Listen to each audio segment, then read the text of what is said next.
On va commencer une nouvelle série, ça c'est sur Noël. Amen. Est-ce qu'il y a des gens qui aiment Noël? Alors, ça sent les cadeaux, ça sent les déceptions aussi.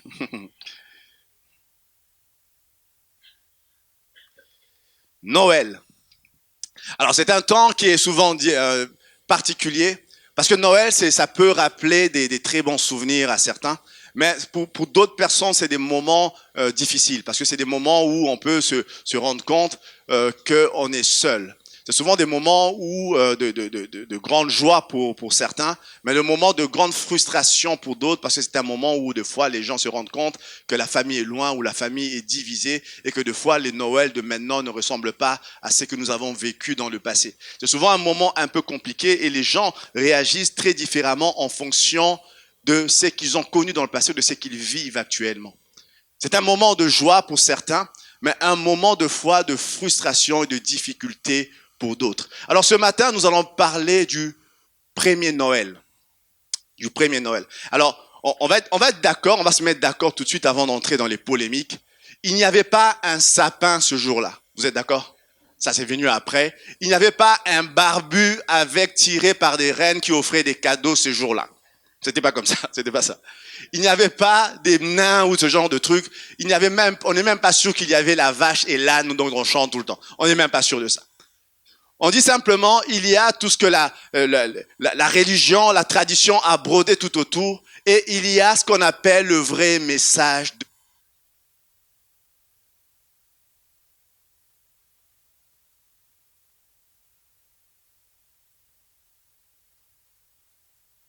Le vrai message de Noël, et c'est ce que nous allons lire. Les évangiles nous parlent de Noël. Alors, beaucoup de gens, et actuellement, on vit dans un temps où les gens essaient d'effacer le nom de Christ, essaient d'effacer Jésus. On ne parle plus de Noël, on parle de la fête des congés d'hiver. Les enfants disent ça. On ne parle plus de Pâques, on parle des congés de printemps, tout ça. Pour dire simplement, on essaie d'effacer Christ. Les gens fêtent, et à la fin, ils ne savent même plus ce qu'ils fêtent exactement. On va voir ce que c'est le vrai sens, ce que nous pensons être le vrai sens, le vrai message de Noël. Alors, le sous-titre de mon message ce matin, c'est Noël, un moment où Dieu dit le temps de Dieu n'est pas passé. Amen, le temps de Dieu n'est pas passé.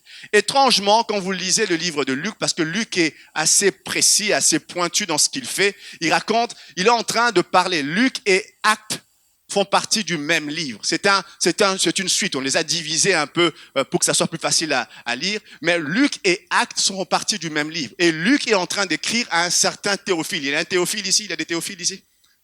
Il n'y en a aucun? Jérémie lève sa main. Je ne sais plus très bien quel est ton prénom. Alors, il écrit à un certain Théophile qui semble être un dignitaire romain qu'il connaissait. Et il semble lui démontrer que Jésus-Christ est Dieu. Il est en train d'écrire et il dit pour lui, il rassemble les écrits qui circulent à ce moment-là et il fait un travail d'historien. Il va interroger les témoins qui étaient encore vivants à ce moment-là et il rassemble tout dans le livre de l'évangile de Luc. L'évangile de Luc est assez précis. Il va souvent, Matthieu commence par la généalogie de Jésus, tout ça. Luc, il raconte des histoires que les autres ne racontent pas parce qu'il a vu les témoins et les témoins ont déclaré des choses qu'il a notées. Et Luc ne commence pas l'histoire de Jésus par la naissance de Christ directement. Il dit, avant cette histoire-là, il y a une petite histoire d'un couple qui n'avait pas d'enfant. Amen. Alors, on va lire Luc 1, 5, 7. Alors, Luc, il est assez précis dans ses écrits. Vous verrez souvent, il brosse le tableau, il met le contexte, il met le lieu, il dit qui était roi en ce moment-là. Il est assez précis dans ce qu'il dit. Il dit, durant le règne d'Hérode sur la Judée, il y avait un prêtre du nom de Zacharie, de la classe d'Abia. Sa femme était une descendante d'Aaron, s'appelait Élisabeth. Tous deux étaient justes devant Dieu. Ils suivaient d'une manière irréprochable tous les commandements et toutes les lois du Seigneur. Ils n'avaient pas d'enfant. Parce qu'Élisabeth était stérile, ils étaient l'un et l'autre avancés en âge. En âge, on saute. Verset 8. Or, pendant que Zacharie remplissait sa fonction de prêtre devant Dieu, c'était le tour de sa classe, Il fut désigné par le sort, d'après la règle en vigueur pour les prêtres, pour entrer dans le temple du Seigneur et y brûler du parfum. Toute la multitude du peuple était dehors en prière à l'heure de l'offrande du parfum. Alors un ange du Seigneur apparut à Zacharie et se tint debout à droite de l'autel des parfums.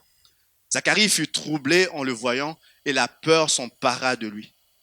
Mais l'ange lui dit, « N'aie pas peur, Zacharie, car ta prière a été exaucée.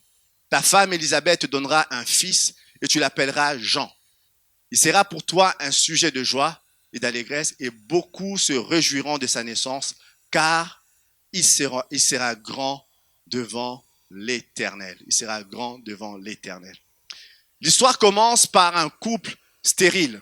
C'est comme ça que Noël commence. Un drame dans une famille d'hommes et de femmes qui, la Bible dit, ils étaient justes devant Dieu. Alors des fois, les gens peuvent croire que la stérilité, et dans cette culture-là, la stérilité était le signe qu'on était loin de Dieu, qu'on n'avait pas une faveur de Dieu. Mais la Bible nous dit clairement concernant ce couple, c'était un couple qui marchait avec Dieu. C'était un couple qui craignait Dieu. Dieu parle d'eux en disant c'était des justes. Mais malgré ça, la stérilité était dans leur famille. Alors quand l'ange vient, je n'ai pas parlé de ça, on n'a pas lu ça. L'ange vient dire à Zacharie, voilà ce qui va arriver, ta femme va tomber enceinte. On va dire Zacharie va crier Hourra. Non, Zacharie, il doute. Parce qu'au-delà de ce que l'ange lui dit, Zacharie sait qu'il est vieux et sa femme est avancée en âge. Les femmes ne sont pas vieilles, elles sont avancées en âge. C'est comme ça qu'il dit, vous le lisez, c'est assez étonnant. Ils disent, moi je suis vieux, mais ma femme est avancée en âge. C'est pas possible que nous puissions avoir des enfants. Alors, l'ange lui dit, je suis Gabriel, je me tiens devant la présence de Dieu. Et puis, ce jour va arriver, mais tu ne parleras plus. Et pendant 8 ou 9 mois de grossesse, il va avoir sa bouche fermée. Il ne saura plus parler pendant 9 mois, jusqu'à ce que la grossesse arrive à son terme. Le problème avec Zacharie, c'est que pour lui, il était convaincu qu'en ce moment-là, le temps était passé.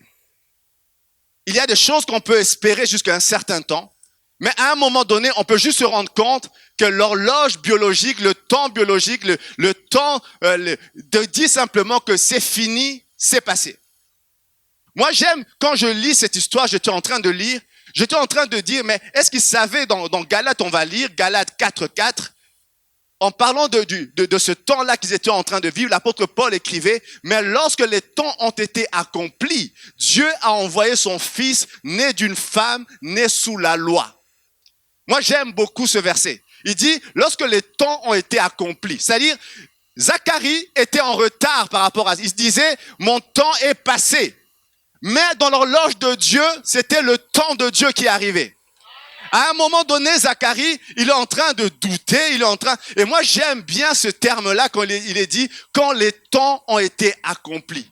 Parce que la plupart des historiens disent, quand Christ est arrivé, c'était juste le bon timing au niveau politique, au niveau culturel. Au niveau politique, il y avait les Romains qui dominaient tout le monde.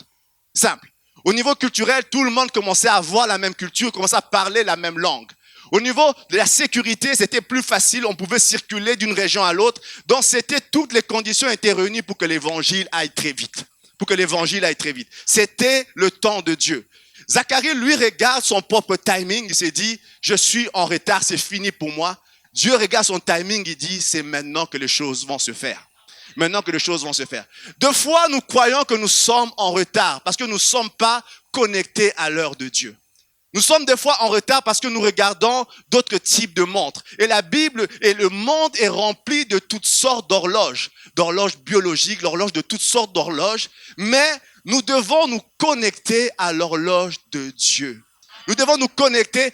Alors, si je vous dis aujourd'hui quelle heure il est, là, vous avez peur de répondre. La Bible nous dit, et j'aime cette expression, aujourd'hui, comme on a commencé par ce chant, Christian a commencé par ce chant, aujourd'hui c'est le jour du Seigneur. Aujourd'hui, et j'aime quand la Bible parle de ça. Il dit c'est pas hier, c'est pas demain, c'est aujourd'hui le jour que le Seigneur a fait. Il y a un timing que Dieu a prévu pour nos vies. Il y a un temps que Dieu a prévu. Peu importe ce que vous semblez sentir au fond de vous, ce que vous semblez vivre, il y a quelque chose, un moment où tout bascule. Il y a dans nos vies un moment où les choses changent totalement. Je me souviens, il y a quelques années, j'ai été invité. Alors, j'ai été invité par ma tante. Et c'était un endroit, j'y suis allé parce qu'elle me saoulait vraiment. Elle me saoulait. Je me suis dit, je vais y aller une fois. Et puis, je vais lui dire, j'ai fait ce que tu m'as demandé, c'est bon. Alors, je suis entré dans cette salle. C'était la première fois, je vois plein de gens. C'était un mercredi après-midi. Et les gens en train de prêcher. Il y a un monsieur en train de parler. Je me souviens même pas de son nom. Et puis à un moment, il commence à parler de ma vie. J'étais d'abord irrité par ce qu'il disait. Je me dis, on a dit des choses sur moi, mais il y avait des milliers de personnes dans la salle. C'était impossible que ça soit vrai. Et puis, c'était tellement précis que je savais que personne d'autre ne savait, connaissait ces choses-là. Et ce moment-là, il y a eu un appel. Et ce jour-là, c'était le temps de Dieu pour moi. Un moment où tout bascule. Un moment où on a l'impression que les jours se succèdent, les jours se succèdent et se ressemblent, le temps chronos continue à aller, mais il y a un moment où Dieu te rencontre parce que Dieu a mis un jour, un temps, il a fixé un temps. Mais comme on l'a lu tout à l'heure pendant qu'on priait, malgré le fait que Dieu fixe un temps, il est possible de passer totalement à côté du rendez-vous de Dieu.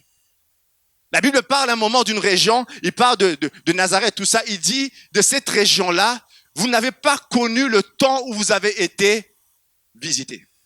Ça veut dire que Christ est venu dans une région, ils ont vu Christ se manifester glorieusement, mais ces gens-là n'ont pas compris que Dieu était en train de leur accorder une délivrance. Ils sont passés à côté et Jésus était en train de pleurer sur ces villes en disant, vous n'avez pas connu, vous n'avez pas compris le temps où vous avez été visité.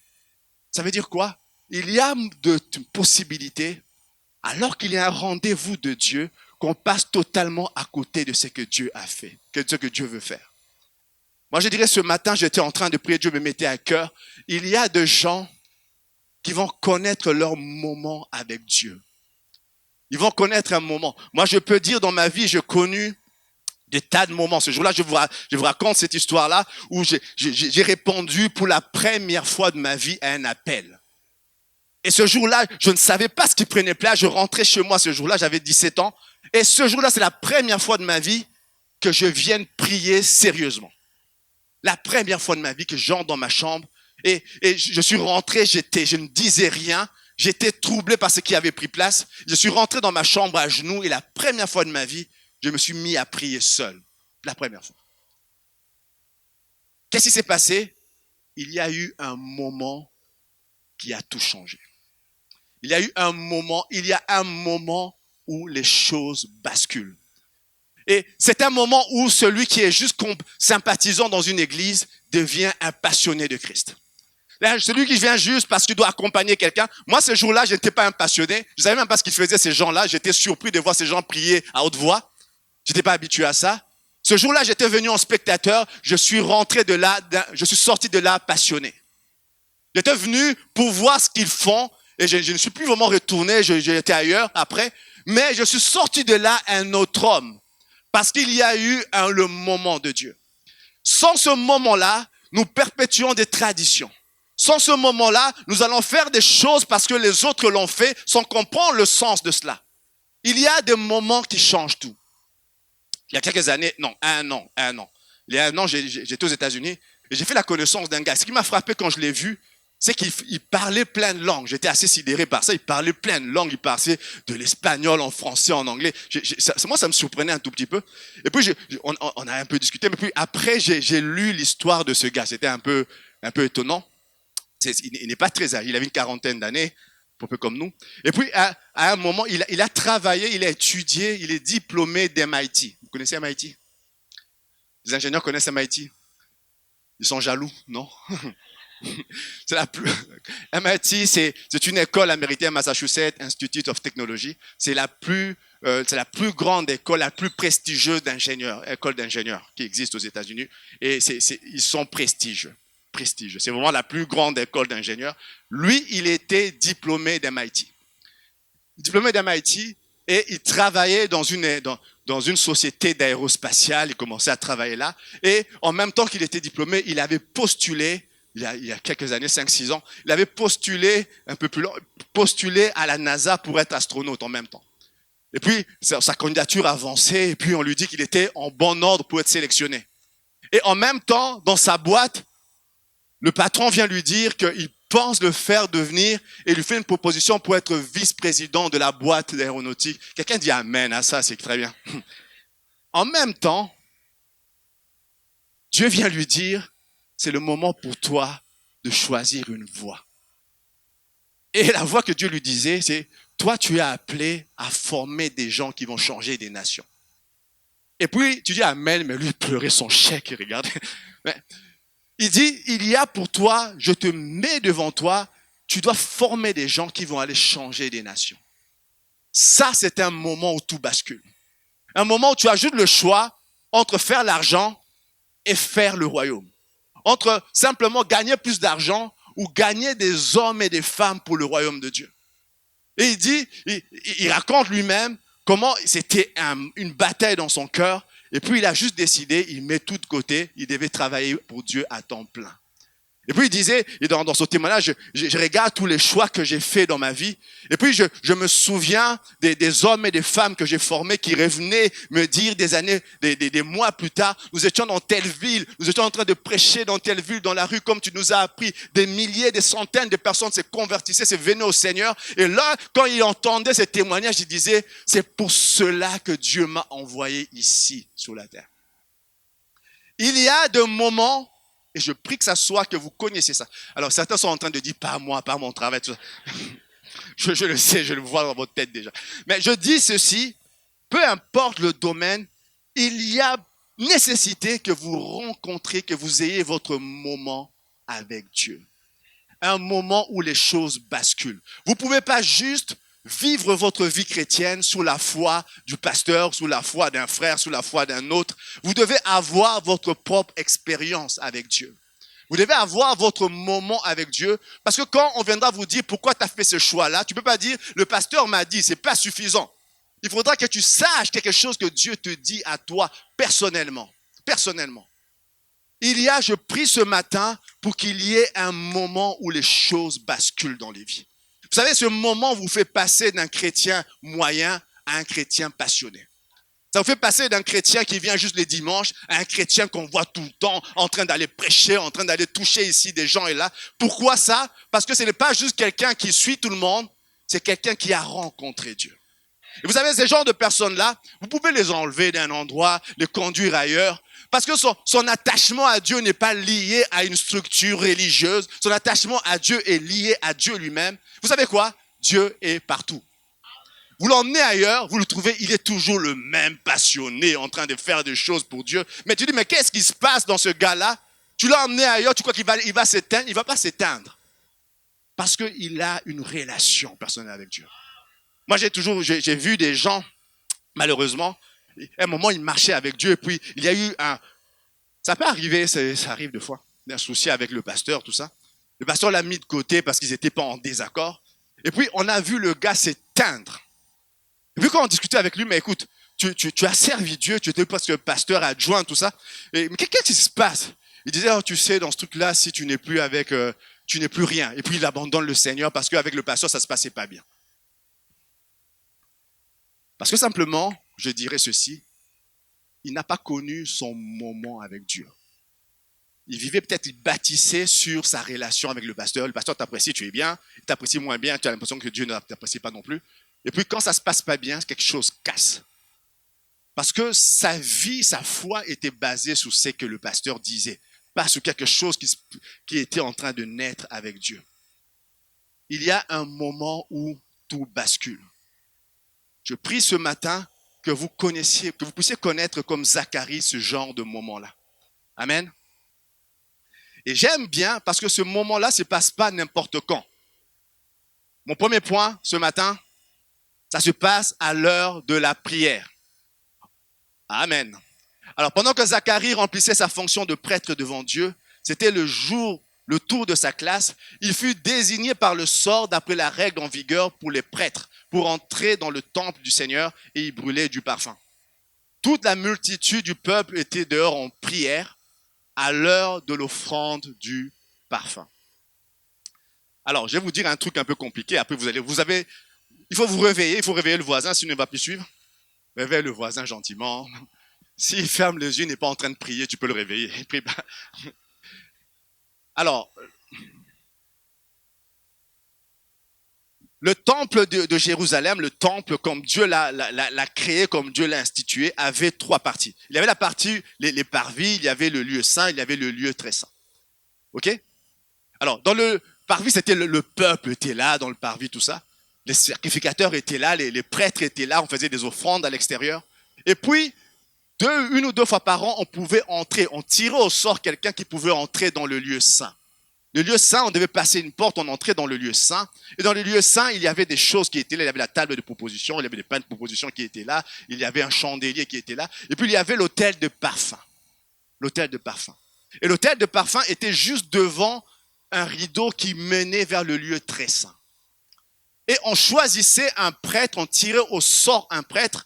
Et le gars devait aller, mais la plupart des gens, dans le passé, en tout cas, c'était comme ça. Quand il y allait, on ne savait pas s'il allait sortir de là vivant.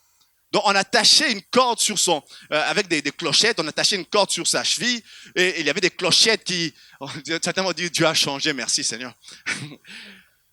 C'est pas vrai du tout. Une clochette sur ses habits, pendant qu'il marchait, vous savez que vous entendez des clochettes, il est encore vivant. Si à un moment donné, vous n'entendez plus rien pendant un certain temps, il est presque sûr que le gars est mort. Il faut tirer son corps. Parce que la présence de Dieu était tellement intense qu'il fallait un niveau de sainteté pour rester là. Mais il s'est passé quelque chose entre les deux testaments. Alors, n'allez pas chercher dans votre Bible, ça ne se trouve pas dans la Bible. Ça, c'est dans l'histoire. Il y a eu les Romains qui sont venus, qui ont envahi ce temps-là. Et puis, il y a eu une espèce de bisbouille entre des sacrificateurs, entre deux lignées de prêtres. Et certains étaient révoltés, tout ça. Ils se sont cachés dans le temple. Et le général romain, j'ai oublié son nom, il est venu, ils se sont cachés dans le temple. Il est allé les chercher à l'intérieur du temple. Et puis pour les Juifs qui étaient là, c'était un scandale. Ils disaient, mais il va tomber mort là. Il sort et il revient, rien ne lui est arrivé. C'était pour les Juifs de l'époque un moment, c'était effroyable. Ça veut dire, c'est comme si les Romains pouvaient dire, je suis plus fort que votre Dieu. Et puis ils sortent de là, rien ne lui arrive. C'était le temple de Jérusalem. Malgré ça, ces gens ont continué à servir, malgré tout ce qu'ils ont vécu, l'humiliation qu'ils ont subie, ils ont continué à servir comme si de rien n'était. Ils ont continué à faire leur service. Et ce jour-là, le père de Jean-Baptiste Zacharie, il est tiré au sort dans sa tribu. La plupart des théologiens vous disent, pour que ça arrive, il faut vraiment, ça arrive qu'une fois dans une vie, il y a des sacrificateurs pour qui ça n'arrivera jamais. Lui, il est tiré au sort pour offrir le parfum. Et alors qu'il entre dans un endroit assez commun, où un général est venu à souiller, rien ne s'est passé, on a l'impression qu'il y a eu des gens avant lui, chaque année, des sacrificateurs qui entraient pour qui rien ne se passait. Lui, il entre pour offrir son parfum, et à un moment donné, il voit un ange apparaître près de l'autel du parfum. Ça faisait 400 ans qu'une telle chose ne s'était plus produite. 400 ans qu'une telle chose ne s'était plus produite. Et Dieu me disait ceci pendant que je préparais. Ce n'est pas pour rien que c'est arrivé au moment de la prière. Et pas n'importe quelle prière, c'est arrivé au moment de l'offrande. Il y a dans la Bible, dans la vie chrétienne, plusieurs formes de prières.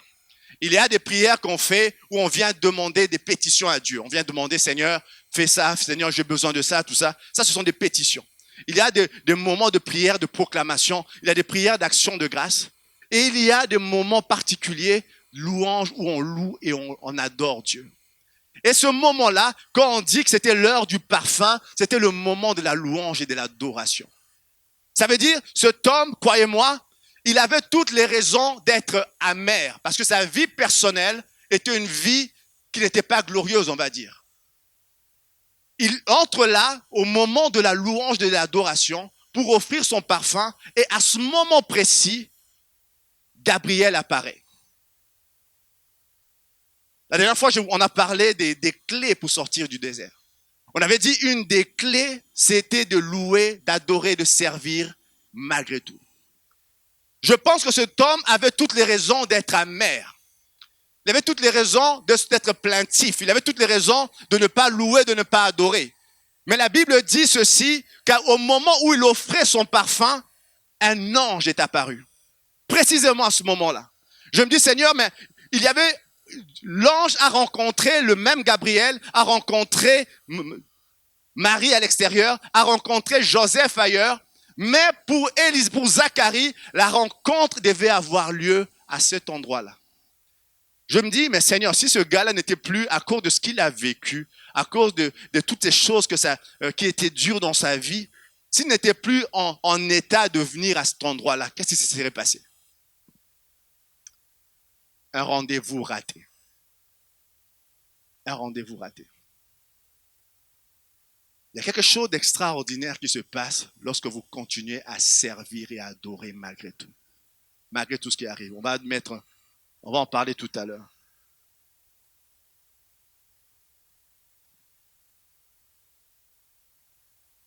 Nous continuons. Luc 8, 15. Toute la multitude du peuple était dehors en prière à l'heure de l'offrande du parfum. Alors un ange du Seigneur apparut à Zacharie, s'est mis debout à droite de l'autel de parfum. Zacharie fut troublé en le voyant et la peur s'empara de lui. Et la peur s'empara de lui. J'étais en train de prier quand je lisais ça. Et Dieu me dit, souviens-toi des hommes qui ont eu une rencontre personnelle avec Dieu, une rencontre particulière qui a marqué leur vie. Et là, je me suis commencé à me souvenir. Je me souviens de Moïse qui a rencontré le Seigneur dans le buisson ardent. Qu'est-ce qu'il faisait dans le buisson ardent? Vous savez? Qu'est-ce qu'il faisait dans le désert? Pardon? Garder le mouton de qui? Son beau-père. Et Dieu m'a dit, souviens-toi de Moïse. Et puis Samuel. Samuel, lui, il a rencontré Dieu alors qu'il servait dans le temple. Il était dans le temple, il vivait dans le temple au service d'Élie. Et là, Dieu l'appelle au milieu de la nuit. David a rencontré le géant qui allait faire la réputation de David. Où ça? Lorsqu'il était en train d'aller rendre service à son père qui avait envoyé David donner de la nourriture à ses frères. Élisée, l'homme de Dieu, le prophète, un des plus grands prophètes de la Bible, Dieu envoie Élie lui mettre l'onction sur lui. Et qu'est-ce que Élie le trouve où ça? Derrière de bœufs en train de travailler. Et Dieu me faisait remarquer ça. Il y a un rendez-vous que Dieu fixe. Ce rendez-vous a un temps, ce rendez-vous a un lieu. Si je vous dis, je vous donne rendez-vous à 11h sans vous dire où ça, vous n'êtes pas très avancé. Et Dieu dit, il y a un jour que j'ai fixé pour vous, il y a un rendez-vous que Dieu donne. Et ce rendez-vous va se faire dans le lieu de tes engagements, dans le lieu où tu tiens tes engagements. Ce rendez-vous va se faire malgré la douleur que tu vis, malgré les tas de choses qui peuvent te faire avorter ou annuler ton service. Dieu te dit, je te donne un rendez-vous, mais le lieu du rendez-vous, c'est le lieu de ton service, le lieu de ton engagement. Et moi, j'aurais bien voulu que le Seigneur dise à la nuit, dire à Zacharie, Zacharie, va servir. Et là, quand tu es en train de servir, tu vas voir quelque chose va se passer. Dieu ne lui dit pas ça, il le laisse faire. Il attend que sa fidélité marche. Et quand il était fidèle dans ce qu'il était censé faire, Dieu est venu en ce moment-là. J'aimerais dire à quelqu'un ce matin, il y a des choses de Dieu que vous ratez parce que vous ratez vos heures de prière le matin. Il y a des moments de Dieu et vous dites, Seigneur, j'ai vécu des choses aujourd'hui dans ma journée, j'aurais voulu que tu me le dises. Mais Dieu avait prévu de te le dire. Mais il avait prévu de te le dire dans ton service du matin quand tu priais dans sa présence. Il avait prévu de te le dire dans des choses que tu fais d'habitude. Quand tu lis ta Bible tous les jours, Dieu avait prévu de te dire des choses sur ta famille. Mais ce jour-là, tu n'y étais pas. Et tu dis, Seigneur, pourquoi tu me dis rien? Non, j'avais prévu de te le dire, pas par un grand prophète que tu vas rencontrer dans ton service quotidien, de tous les jours. Quand tu loues Dieu, quand il y a une prière où tu sais que c'est un frère qui va prêcher que tu connais bien. Nous, c'est un ami presque. Mais viens écouter cet ami-là, tu vas être touché. Moi, je me souviens, Christian, je le connais depuis des années. C'est presque comme un frère pour moi, tout ça. Mais c'est toujours un défi de se dire, je vais l'écouter, pas comme un frère. Je sais que quand il se met à parler, il n'y a pas de frère, c'est un homme de Dieu. Et ce qu'il est en train de dire, je ne le dis pas, c'est un ami qui me connaît. Non. Je dis, c'est un homme de Dieu et je ne méprise pas ce qu'il va dire. Et quand je viens là, et je sais des tas de fois où Dieu m'a parlé au travers de lui parce qu'il était en train de parler, parce que simplement, j'étais au bon endroit, au bon moment. Il y a des gens qui loupent des choses en Dieu et pensent que Dieu les a oubliés. Dieu ne les a pas oubliés. Le moment du rendez-vous était fixé, mais le lieu, tu n'y étais pas. Tu n'y étais pas. Moïse a rencontré le Seigneur, le buisson ardent, lorsqu'il gardait le troupeau de son père, de son beau-père. Il était en train de garder le troupeau. C'était même pas à lui le troupeau. Il était en train de garder. Il était fidèle dans ce qu'il s'était engagé à faire. Et là, il rencontre le Seigneur. Samuel, pareil. David était en train, on lui dit qu'il va devenir roi. Premier boulot du roi, va livrer des choses. Va livrer de la nourriture. Ce sont des serviteurs qui font ça. Mais David, il fait humblement ce qu'on lui demande de faire. Et là, il voit un géant en train de faire trembler tout le monde. Il vient, il me dit, mais c'est qui ce gars qui parle comme ça? Et puis, sa destinée a été enclenchée. Élisée, l'homme de double onction. On peut dire, on aurait dû le trouver en train de prier, Seigneur, envoie ton onction sur moi. Non! Il était en train de pousser les bœufs de son père. Il était en train de travailler sur le... Et puis, quand Élie et quand Dieu l'envoie dans ce village-là, il savait qu'il allait le trouver à cet endroit-là. Parce que le gars est juste fidèle dans ce qu'il fait. Et puis quand il vient, il met son manteau sur lui. Et puis Élisée, il va dire au revoir à tout le monde. Il fait un sacrifice et Élisée le suit. C'était la destinée de l'homme de Dieu qui commençait. Et toi, si Dieu devait te trouver, où va-t-il te trouver? Il y a un lieu, un moment où tout bascule, mais le rendez-vous de Dieu demande un lieu. Le rendez-vous de Dieu va demander que tu aies un lieu. Moi, j'aime pas les habitudes, sauf des habitudes. On a parlé de ça dans le cours des bases de la vie chrétienne. Qui a suivi ça, les bases de la vie chrétienne? Qui n'a pas suivi ça? Qui ment en ce moment-ci? Bon. Il y a des habitudes spirituelles qu'il faut apprendre à cultiver. L'habitude de prière, les habitudes. Faut pas se lever en disant ce matin, est-ce que je sens que je vais prier? Il y a des moments où vous vous levez, tu dis waouh, je vais prier ce matin. Et puis tu viens, tu te mets à prier. Il y a des moments où tu te lèves le matin, tu as la vision de ton lit. Surtout quand il fait froid comme ça, tu sors le matin. Et ces derniers temps, j'ai dormi tard, on a dû visiter des gens, tout ça. Et quand tu reviens, tu es fatigué.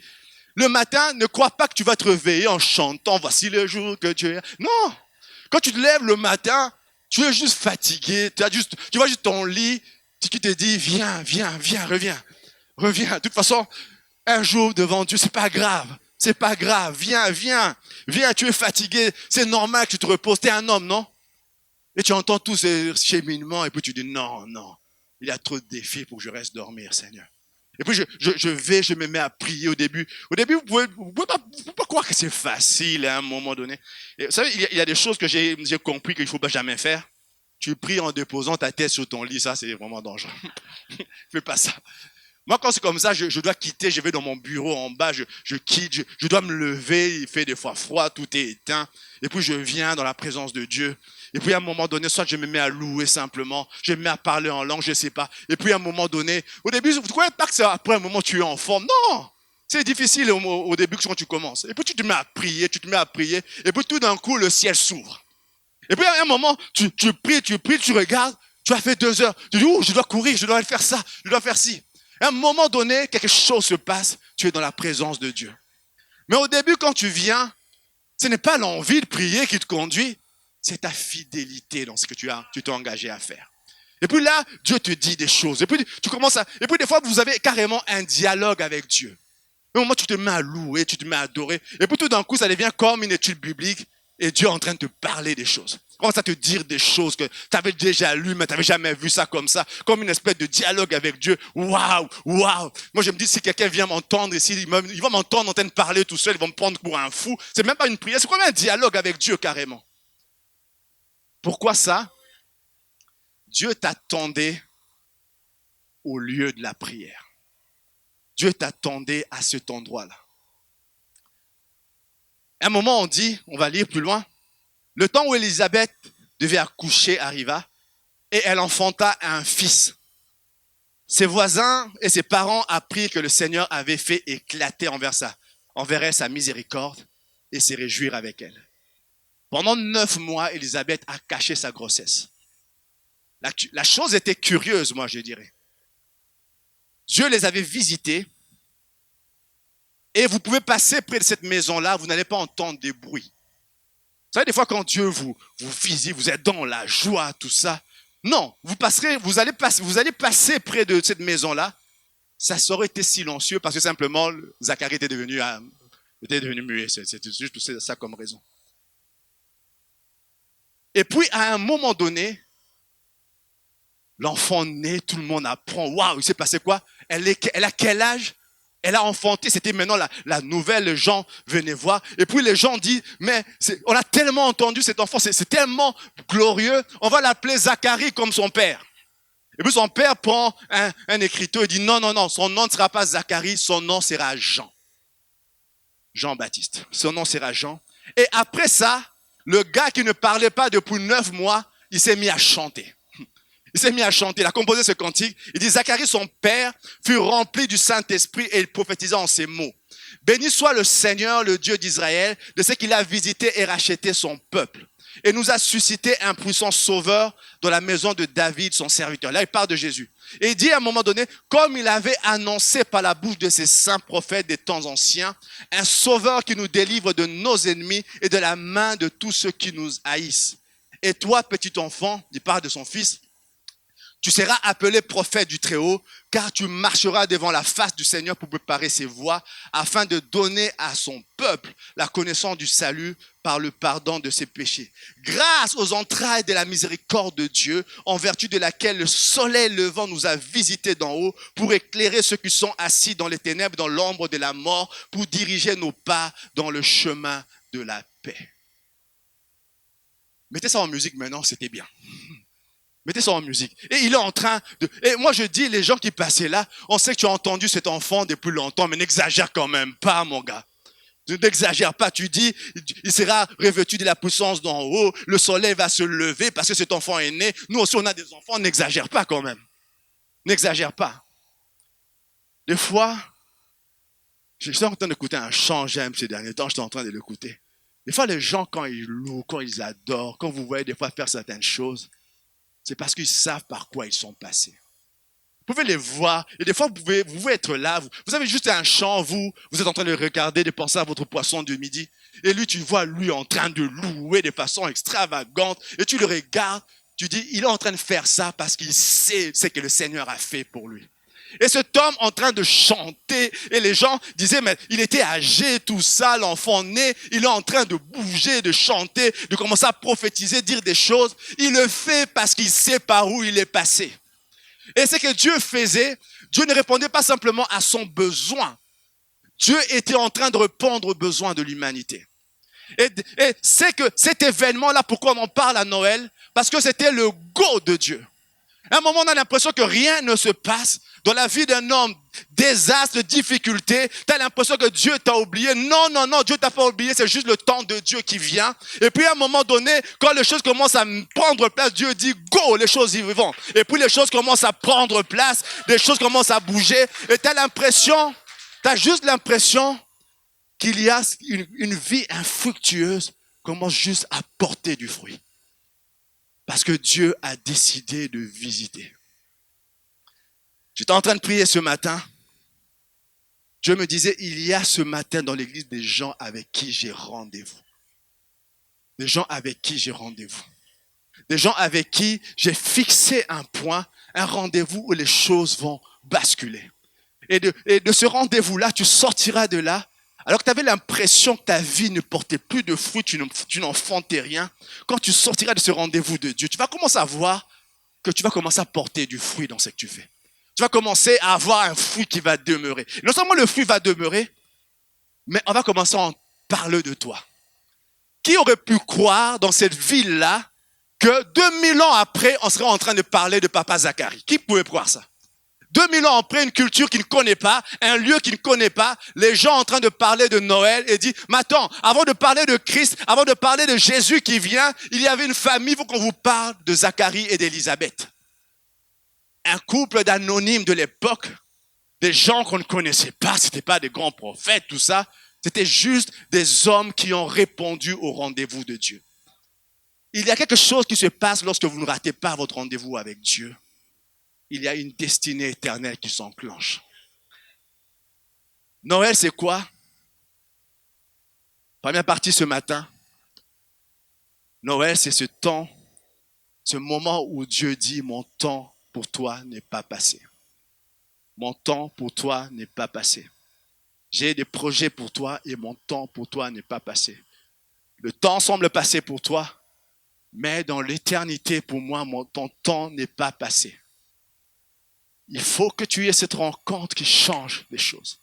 Tu ne peux pas juste continuer à venir à l'église jour après jour, dimanche après dimanche, par tradition. Et tu t'attends à la fin pour prendre ton café et partir et on recommence dimanche prochain.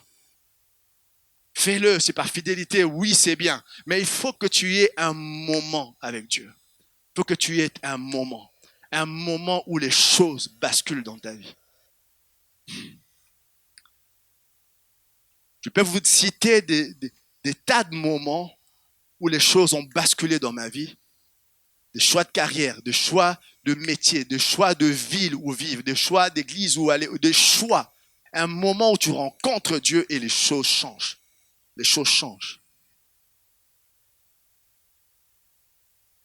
Ce matin, Dieu appelle un homme. On va juste baisser la tête un moment. Baisser la tête. Dieu appelle un homme, Dieu appelle une femme ce matin à répondre au rendez-vous de Dieu. Au cas où tu voudrais te dire, c'est pas le moment. On a commencé ce culte ce matin en disant, aujourd'hui, le ciel est ouvert. L'auteur du livre des Hébreux disait, Dieu a fixé à nouveau un jour. Et ce jour, c'est aujourd'hui. Et il dit, si vous entendez sa voix, n'endurcissez pas vos cœurs. Si tu entends sa voix, réponds à son appel. Je me souviens, comme je l'ai raconté, ce jour-là, dans cette salle, il y avait plein de gens qui étaient là. Des milliers de personnes, je n'avais pas compté, des milliers de personnes étaient là. Et cet homme était en train de parler de moi. À un moment, j'étais soit je réponds à ça. Et non seulement, c'était pas une réponse où tu restes juste dans ta place, tu dis, oui, j'aime bien ça. Il disait, c'est lui qui est là, Dieu te parle. Il commence à dire des choses sur moi. Et puis il dit, viens ici, viens. Et j'avais juste à ce moment-là, un rendez-vous de Dieu qui était là devant, où juste je me dis, non, je veux pas de ça, et je recule, je fouille, personne n'aurait rien su du tout. Il y avait des milliers de personnes. Mais ce matin, cet après-midi-là, j'ai compris que c'était l'appel de Dieu. Il fallait que je réponde à son appel. Et quand je venais là, je n'avais absolument aucune idée. Vous savez, je n'étais pas quelqu'un qui lisait la Bible avant, non. Je n'avais absolument aucune idée de ce qui allait prendre place dans les années qui allaient venir. Aucune idée de ce qui allait prendre place. Je ne savais pas ce que c'était la nouvelle naissance. Je ne savais pas ce que c'était. Je ne savais pas. Je ne venais pas d'un arrière-plan où les gens parlaient de ces choses-là. Je ne connaissais pas ça. Et puis j'ai juste répondu à l'appel. Je suis venu dire, Seigneur, je reconnais que cet homme que tu appelles, c'est moi. C'est moi. Et là, c'était un moment qui a chamboulé ma vie. Un moment qui a chamboulé ma vie.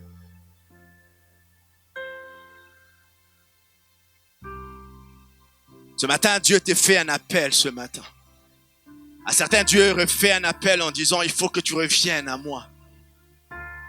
Une vie où tu passes juste à venir les dimanches, c'est pas suffisant. Il y a des choses en moi qu'il faut que tu découvres. J'avais prévu que quelque chose se passe. Un moment où un buisson ardent prend place dans ta vie.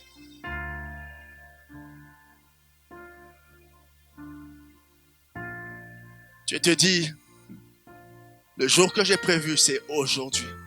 Aujourd'hui. Et pour certains qui sont là, Dieu te dit ce matin, comme moi, il y a plusieurs années de cela, je te connais, je t'appelle par ton nom. Tu vis par moments de déception, de moments de découragement et tu as l'impression que ton temps est passé. Mais Dieu dit, j'ai des projets pour toi. Je vais t'attirer dans mon amour et te dire, avec moi, c'est pas possible que tu sois allé trop loin. Que je ne puisse te ramener. Il n'y a pas de choses trop horribles que tu aies fait que je ne puisse racheter. Il n'y a pas de péché si grave que je ne puisse te délivrer.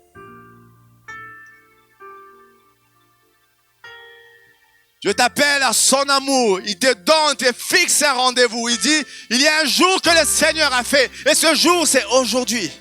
Si tu entends sa voix, n'endurcis pas ton cœur. Il y a ce matin des gens qui veulent répondre à l'appel de Dieu. Certains pour dire, Seigneur, je viens. J'avais abandonné mon alliance. J'avais abandonné les choses de Dieu. J'avais abandonné tout cela. Je veux juste revenir ce matin. Certains vont dire, Seigneur, je ne connaissais même pas cela. Je comprends juste que il n'est pas possible que mon péché soit plus grand que toi. Je viens juste dans ta présence et te dire, Seigneur, viens. Viens, rencontre-moi comme cet homme est en train de parler. Rencontre-moi. Fais-moi vivre ce temps où tout bascule, Seigneur. Fais-moi vivre ce temps où les destinées changent. Fais-moi vivre ces moments où les destinées changent.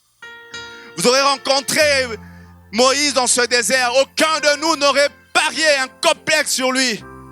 On aurait dit c'est juste un berger. Mais ne vous fiez pas à son allure. C'était un homme qui allait changer les nations. Mais il fallait avant cela, qu'il y ait ce moment avec Dieu où tout bascule. Y a-t-il des gens ce matin qui veulent se lever et dire, Seigneur, je suis candidat à ça.